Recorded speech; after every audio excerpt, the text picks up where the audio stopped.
Bonjour à tous. Pour des raisons purement économiques et pour favoriser le cours de bourse des grosses entreprises de l'armement et très certainement toucher de substantielles commissions occultes, un banquier qui est à la tête de l'État est en train de nous diriger tout droit vers une troisième guerre mondiale. Médias et politiques sont en train de nous y préparer psychologiquement avec des arguments tous plus mensongers et manipulatoires les uns que les autres. Une guerre entre l'Europe, puisque les États-Unis se désengagent de l'Ukraine, contre la Russie alliée à la Chine, la Corée du Nord et certainement l'Inde, ce serait la désolation, la famine, la mort et la misère pour des dizaines de millions de personnes. Il faut refuser par tous les moyens possibles cette guerre. La Russie n'est pas notre ennemi. Un gars qui prétend être le premier garagiste à être passé dans SOS Garage m'a contacté en me disant que je pouvais trouver ses coordonnées sur sa fiche. Or, il n'y a rien du tout et il ne répond plus à mes messages. Certainement encore un gros mytho. Le SUV électrique BZ4X de chez Toyota vient de voir son prix baisser de 11 000 à 11 100 euros suivant les versions et non 20 000 comme vous avez pu le voir sur certaines miniatures ou dans certaines vidéos putaclic. S'ajoute à cela jusqu'à fin mars une remise constructeur de 5 000 euros, mais le véhicule n'étant pas assemblé en Europe, il ne bénéficie pas du bonus. Au prix fort, en comptant les véhicules de démonstration achetés par les concessionnaires, il ne s'était écoulé qu'à 626 exemplaires en France en 2023. Et Toyota, qui est nouveau dans le monde du tout électrique, n'a vendu que 104 000 voitures électriques dans le monde entier en 2023 sur 11 200 000 voitures qu'ils ont vendues au total. On le voit, tous les constructeurs ont décidé de booster les ventes des électriques avec des remises ou des baisses de prix un peu partout.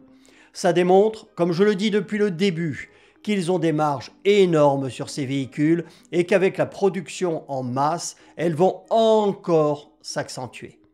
S'ils le voulaient, ils pourraient diviser les prix presque par deux et ils gagneraient encore beaucoup d'argent.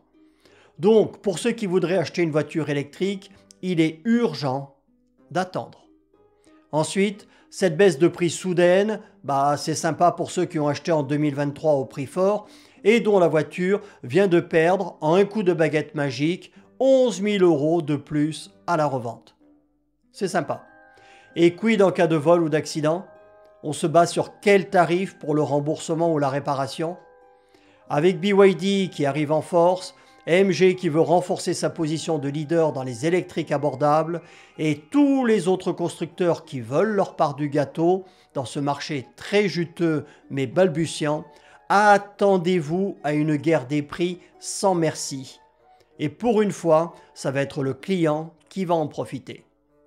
Mais seulement s'il achète après la baisse. Il est urgent d'attendre. La Citroën C3, vous l'avez peut-être vu, on en parle un peu partout. 300 km d'autonomie, recharge en 26 minutes pour passer de 10 à 80% je crois. Look très sympa de petit SUV urbain, un prix hors bonus et remise qui démarre à 23 300 euros, batterie LFP de 44 kWh, ça sent le renouveau chez Citroën, ça fait plaisir et ça va faire très mal à Dacia parce qu'elle est beaucoup plus glamour que la Spring, cette C3, un peu plus grande, plus habitable, elle a beaucoup plus d'autonomie, une batterie plus moderne. Donc si aux 23 300 euros de la version de base, on enlève 10% à peu près de remise que peut accorder le concessionnaire, auquel on rajoute les 5 000 euros du bonus, on arrive à un prix d'environ 16 000 euros. Comparé à Dacia qui est en train de monter en gamme et d'augmenter ses prix, ça va faire mal, très mal.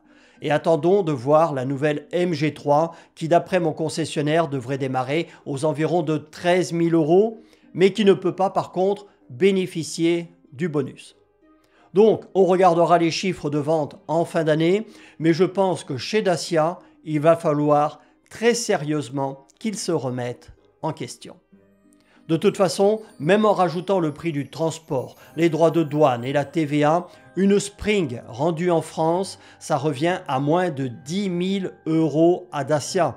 Donc, s'ils le veulent, ils peuvent redevenir compétitif.